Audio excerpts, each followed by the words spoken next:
Hey guys, it's Ben the Coin Geek at Old Pueblo Coin in Tucson, Arizona. Thanks for being here today. OldPuebloCoin.com, TucsonCoinshow.com. Tucson is Tucson, by the way, for those of you who like to spell, learning to spell with Darnell. Here we go with some pretty amazing script today. I'm going to show you some stuff that maybe you've never seen, which is always the hope for the show, the podcast, the YouTube, the whatever it is. The state of Missouri. This is interesting because it has a handwritten check, pre-numbered, but handwritten amount, $144.24, payable to Thomas, what is that name? I don't know. Potter. Young Harry Potter. $144. Here we go. On account of service in company, is this regiment? So this is actually interesting because this is state of Missouri paying a serviceman services the United States government in an amount allowed and paid to the state, and then only for the actual amount received from the United States government. So wild and crazy stuff. So you saw there's so much history here. First of all, there's iconic stuff all over this note. Secondly, it's explaining that it actually is taking the money that the feds gave them for their service in the military, and then they're getting paid by the state itself. On this day, 1870 and 4. And here is very cool state of Missouri crest with some cute little bears. And the reverse of it looks like a greenback, and it looks like it's upside down. Countersigned on the back. Beautiful, beautiful signature there. Issued in accordance with the provisions of the Act of the General Assembly of the State of Missouri, approved March 19th, 1874. Feels like there's a lot more of a story here. Like this may have been for a very specific military action. That happens a lot of times with the script that comes out.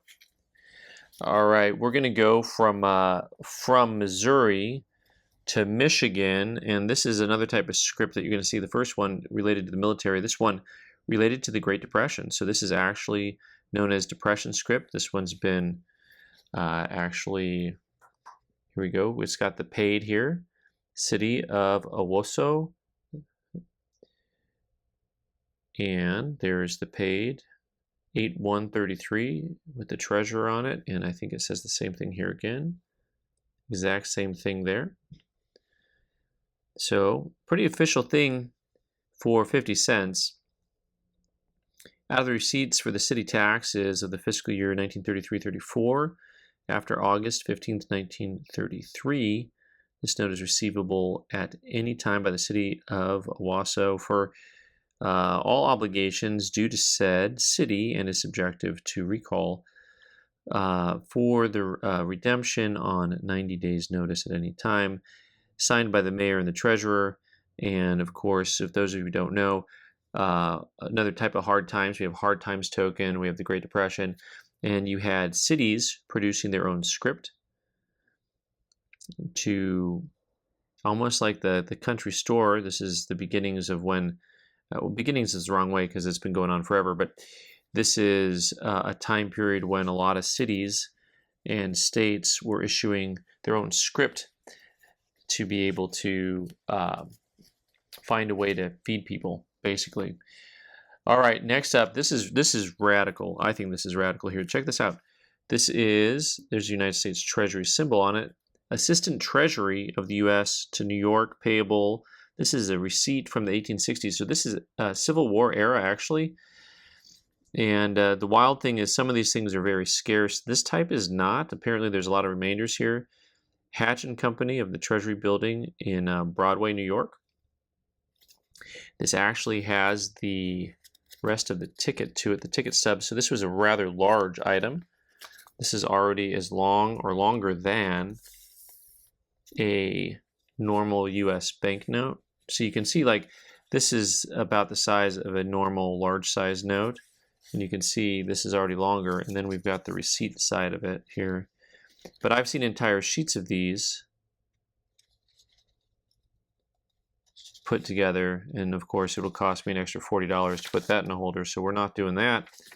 But a wild piece of American history, 1860s. I didn't even know these really existed until recently, and they're not that expensive. These items will most likely all be available on eBay if you check the link down below. Anytime we have a video, I'm not going to try to put that in right now. Anytime we have a video, as the video comes out, you have a chance to probably purchase items that are still available. They're not always available. All right, next up, this is I think something that's going to be huge. We got some names, signatures on the back of this uniface piece. This is a cut cancel in the middle there. That's what that is. But this is a very cool piece from the state of Nevada, the Carson City Savings Bank. I've seen a lot of the Carson City checks. They usually don't go for a whole lot, but I wasn't seeing a whole lot of these particular type. Krebs litho, numbered, countersigned, nice eagle.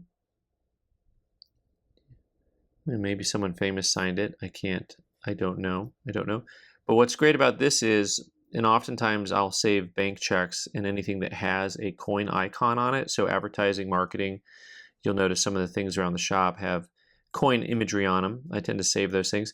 This is interesting to me because from what I can see for the Carson City Savings Bank, the 1870s, late 1870s, they had a very different looking checks that were already pre-printed. So it feels like this one is an older one. And you'll see that it is payable in United States gold coin, which is fascinating. Payable to the order of Mr. Yeager, it looks like, or Mrs. Yeager. And you've got, it looks like instead of cashier was crossed out, and instead I think it might say president or something like that. And it has the cancellation date on it too, paid. I'm trying to see if I can make this portion legible or not. The Carson City Savings Bank. That's all that says. Paid. I'm trying to figure out if there's a date on here or not. Not really making that part out. But very cool. 1870. I like the sevens. Seven's kind of wonky looking on there. But pretty neat item overall. And one of the things that I got to point out here is that, you know, it says silver on top of it. So it looks like it was actually maybe countered or paid in silver dollars from 1878, maybe, perhaps, perchance. All right, guys, thanks so much for being here today. I'm Ben the Coin Geek. You can subscribe by clicking on the owl button in the corner and watch more videos on the right side of the screen. Thanks.